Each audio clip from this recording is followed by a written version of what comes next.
We're here today to kind of give our response to the press conference that the speaker had last night. We were really disappointed in the fact that he thinks this is the end, and bring out the point that, you know, all the negotiations we've had the last couple of months have been actually with the step-up group.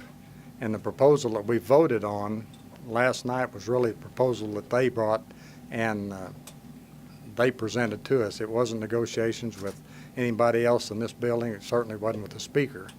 Our caucus thinks there are a number of things in the proposal that we were encouraged by.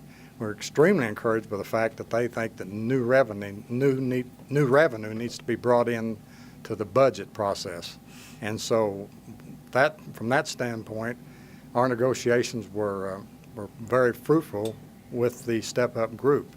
There are some issues that we did have some concerns with, and at this stage, I'd like to turn it over to Emily Virgin and let her explain the 4 issues in the negotiations that really were the sticking points that we would further like to deal with the speaker and move forward with this state and bring the revenue that we really need to fix the funding problems that we have. This caucus has said all along that in order to gain our caucus's full support, a plan has to have the right revenue and it has to raise the revenue in the right way.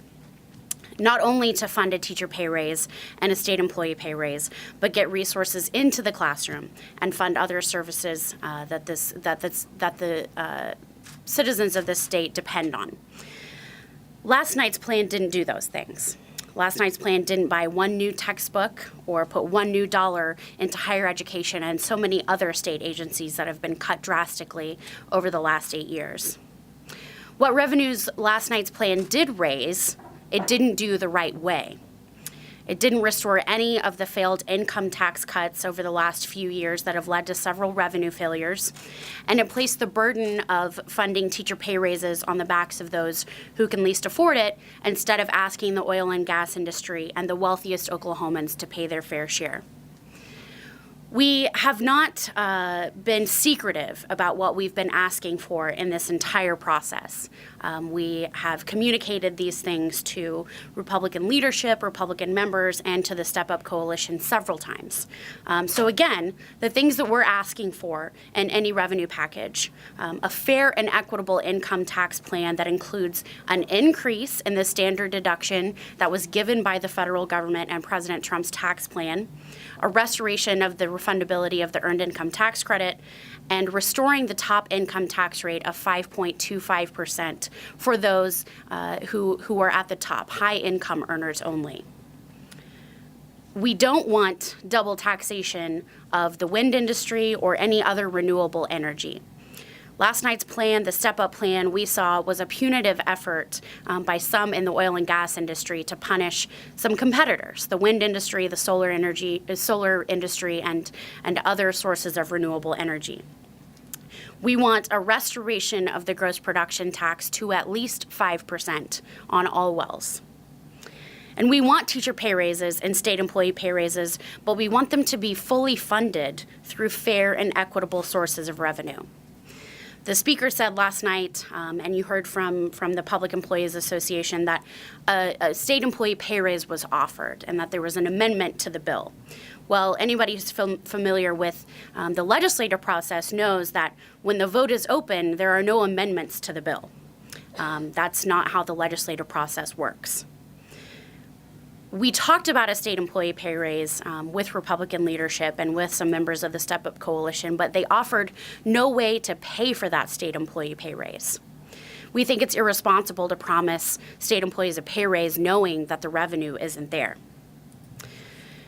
Ultimately, what we saw last night was that the speaker currently has a defeatist attitude, saying that everything has to be done by the 5th day of session. We think that's an abdication of his duty as the leader of this legislative body, a legislative body that's in for 4 months. The House Democrats don't have that attitude. We believe that something can be done, and we're ready to do it and get back to work for the people of Oklahoma to find a compromise that's fair for all Oklahomans. With that, we'll take questions. Well, we just found that they want to finish the 2018 budget with the cash on hand and like roughly $40 million in cuts. What's your reaction to that? We don't think that's necessary. We think that another revenue package can be negotiated and that we can avoid cuts for the 2018 budget. But we've said all along also that the 2018 budget, finishing that should be our first priority because those agencies are going to run out of money in March or April, and we have to take care of those first before we can write the 2019 budget. Do you think Republicans are using that as leverage against House Democrats?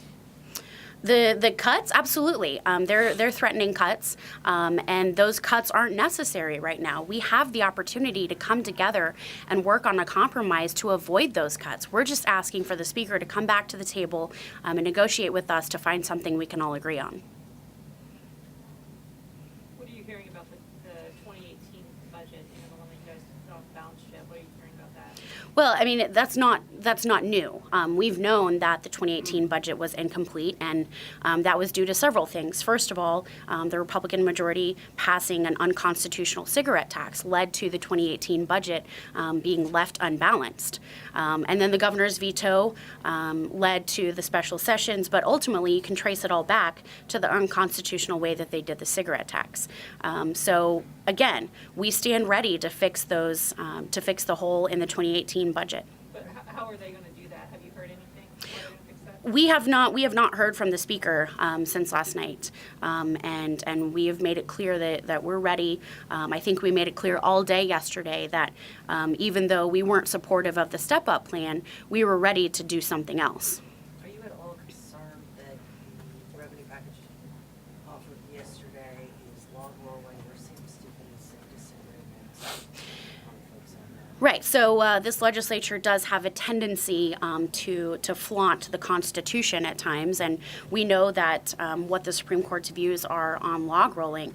We need to be very careful with that. So I think that it is the most responsible thing to do to vote on each and every measure separately to avoid that issue, because we've seen several revenue measures get struck down, several other measures get struck down because of log rolling, and then we have to come back into special session and fix them. Representative, you guys talked about the wind, the punitive nature of that. Caucus has talked about how oil and gas needs to pay its fair share, and obviously those are mostly very large companies, very lucrative, wealthiest industry in the history of the world, et cetera, et cetera. At the same time, companies like NextEra and Duke are even larger than the oil and gas companies here in Oklahoma. I mean, those are not small companies. They have plenty of money. So let's just take the $1 per megawatt hour proposed tax or whatever. How do you balance that? The idea that one industry is so wealthy they should pay more, but this industry, an additional tax would be a burden. Well, the whole problem with the $1 per megawatt hour gross production tax is that it is double taxation on the industry. The oil and gas industry pays gross production tax in lieu of ad valorem. The wind industry and other renewable energy sources, they pay ad valorem taxes that go to the local level, and we've heard over and over, and we know that it's true, that school districts in western Oklahoma are benefiting greatly from the increased ad valorem payments that the wind industry is providing. And so you've probably seen the wind industry offered, we'll pay exactly what oil and gas pays. Because I think everyone in that conversation knows that oil and gas's tax burden is much lower than that of the wind industry and other renewable energy sources in the state. Just a quick follow-up, though. I mean, I think one of the, and this is not my opinion, this is what has been said in response to that, is that the ad valorem dollars being paid currently, the vast majority of those are being paid through the rebate, the refund program or whatever that the state currently has, right? Continuing exemption. So the state money. So it seems like these two industries are feuding because the oil and gas industry feels that the taxes they are paying are then currently being used to pay ad valorem dollars that wind companies should. I'm not saying that this is right or wrong, but is that not But where this the line this is? fight is happening. The wind industry came to the table last session and ended all of their incentives. So projects that were in the pipeline are still going to get those incentives, but going forward, all of the incentives are ended. And there is a bill to cap those, which we feel would be just going back on our word as a state on a deal that we had already done. But the fight is one-sided on this. The oil and gas industry is seeking to punish the wind industry simply because they're competitors. And just, Corey, you want to? I was just saying, to your point, and Trace, yes, that a lot of that is being paid by the ad valorem reimbursement fund, and you'll hear oil and gas say that the state made a bad deal with wind. That may very well be, but you don't always get to reverse out of your bad deals. The state of Oklahoma for years has tried to open itself up to commerce and diversify its portfolio of industry. And we keep trying to add incentives and tell everybody what a business-friendly environment we have, except that when we're too successful, we back away from that and we go punitive to the industry that's already made their financial commitments based on the commitments and the contracts that they signed with the state of Oklahoma. How can we hold ourselves out to truly be a business-friendly environment whenever, if you make a deal with the state of Oklahoma, that isn't the last deal? Quite likely we're going to come back and screw it up a little bit later.